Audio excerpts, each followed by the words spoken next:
Welcome to Autumn in London. Hi, I'm Claire in the city, and today we're going to have a look at a few cute autumnal displays in London. Come with! Joining me on my walk today is my friend Fatina, and we started this walk at 9 a.m. at Oxford Circus, and we went home via Tottenham Court Road at 12:30 p.m. We clocked up 13,000 steps on this walk, and if you'd like a deeper dive into Mayfair, I'll link a card here to one of my previous videos. This is Maddox Street Gallery, and you can see behind me they have got the most magnificent display. The thing about Maddox Street is it's such a high display. It's actually quite a challenge to get you and the display in. It's also quite a busy street, so I really recommend coming early in the morning before all the traffic starts. And it's really close to Oxford Circus, so it's super easy to get to. This autumnal display is part of the 10 years of Maddox anniversary. It includes red, orange, lilac and pink roses, hydrangeas and orchids. Stand on an angle to get the best view, watch out for the traffic on this busy street, and congratulations to Maddox, who have had two of my favourite displays in the past too.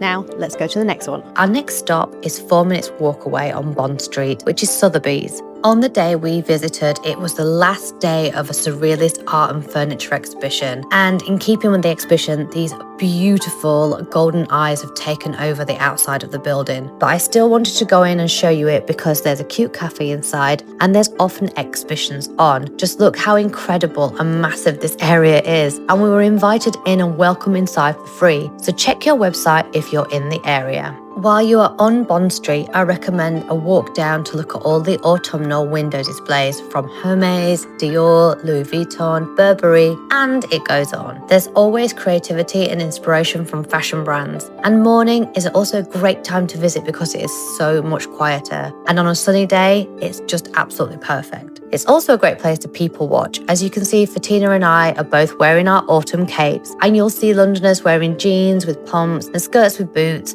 and accessorising them with hats and scarves. It is super mixed, so sunglasses and an umbrella are essential at all times. We walked all the way down to Burlington Arcade, which to be honest has always got something beautiful going on. We're talking dazzling carpets and ceiling decorations. This one, the Jewel of Mayfair, is to celebrate the launch of Stephen Webster in the arcade. These jewel tones go perfectly with the autumn season. Next, we'll walk through the stunning Royal Arcade on our way to our next stop and just check out this gorgeous chocolate shop with this Big Ben. And we'll cross Berkeley Square, which is a little oasis in the middle of the traffic. As you can see, the leaves are still pretty green in September, so it will be next month in October when it really changes. If you're enjoying this video, do make sure to like and subscribe so I can do even more of these for you. Now, back to the video.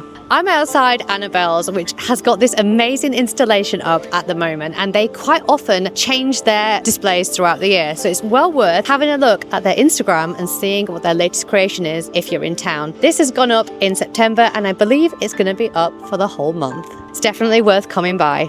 No trip to Mayfair is complete without a trip to Neill, and this is Davies Street. This has loads of amazing seasonal displays and I love to come and see them. If you could smell the smell coming out of this shop, it's absolutely incredible. Neill have also got an enormous boutique in Belgravia, which has got a big archway outside the front of it. You'll have seen it before if you've seen any of my videos. And for autumn, they always decorate it with seasonal colours. It'll be looking very beautiful and autumny, so I definitely recommend you go and have a look at it. This really busy corner is the home of Wild Things Flowers, and it's one of my absolute favourites. They've got these incredible flower buckets that you can take little shoe feeds with, and it's one of my favourite things to do. I've taken my Valentinos here, I've taken all my shoes here, and I love doing it. And they change seasonally, so right now they've got lovely autumnal colours and it's very beautiful. They used to have this kind of closed shop front so you couldn't really see in, but they've opened it up, and I would just love to tell you to come here and just take in the beautiful flowers, buy some if you can, and take in that fragrance. And it's on this really busy street. It's just next to Claridges. What's not to love? We stopped off at Claridges to see their autumn flowers before walking 20 minutes to Charlotte Street. Stopping briefly to admire Mr Fogg's Botanical bar, they have a beautifully decorated stairway which is well worth a visit. Our final destination is Goode Flowers in Fitzrovia, which is looking super autumnal with lots of deep purpley shades contrasted with these leafy greens. And inside the shop is decorated for the season too, with a red leafy centerpiece and beautiful flowers ready to be arranged. Charlotte Street Street is also a lovely area for little cafes, restaurants, plus a lot of old-fashioned pubs and the Charlotte Street Hotel. It's a pretty part of town in autumn. If you like autumn in London, make sure you check out my blog for all the hotspots. I'll pop a link in the description. Thank you for joining me on my autumn walk today. Please do like and subscribe and look out for my next autumn video. Until next time.